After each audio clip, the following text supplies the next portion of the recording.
Hello viewers, আজকের ভিডিওতে আমরা দেখবো যে কি করে আমরা ফোল্ডার তৈরি করতে পারি ভিজুয়াল স্টুডিও কোডে। হ্যাঁ, তো আমরা ফাইলে যাই, ফাইলে ক্লিক করি। ফাইলে ক্লিক করলে ওকে, আচ্ছা, ফাইলে ক্লিক করে আমার এখানে যেহেতু কোনো ফাইল ফোল্ডার নেই, ঠিক আছে।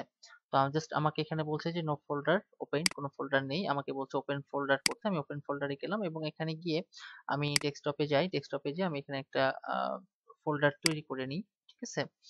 ওকে, আমরা ফোল্ডারটা তৈরি করলাম, সাইট দিয়ে একটা ফোল্ডার তৈরি করলাম। ওকে, এন্ড দেন এটাকে চেক মার্ক করা থাকলো, দেন এটাকে সিলেক্ট ফোল্ডার দিয়ে দিলাম।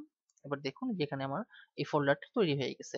এখন আমি এখানে কিছু ফাইল তৈরি করব। সেক্ষেত্রে আমরা প্রথমে লিখছি যে index.html। ওকে, এন্টার প্রেস করছি এবং দেখুন এখানে কিন্তু আমার index.html টা শো হচ্ছে। আচ্ছা, আমার যদি আরেকটা ফাইলের প্রয়োজন হয় আমি এখানে লিখতে পারি style.css। হ্যাঁ, এন্টার প্রেস করলে এই ফাইলটা আমার চলে আসছে। ওকে, তারপরে যদি আমি আরেকটা করতে চাই, দেখা যাচ্ছে যে index.js। হ্যাঁ, দেখুন index.js ও কিন্তু চলে আসছে। তো এইভাবে করে আমরা ফোল্ডার এবং ফাইল তৈরি করতে পারি। ওকে।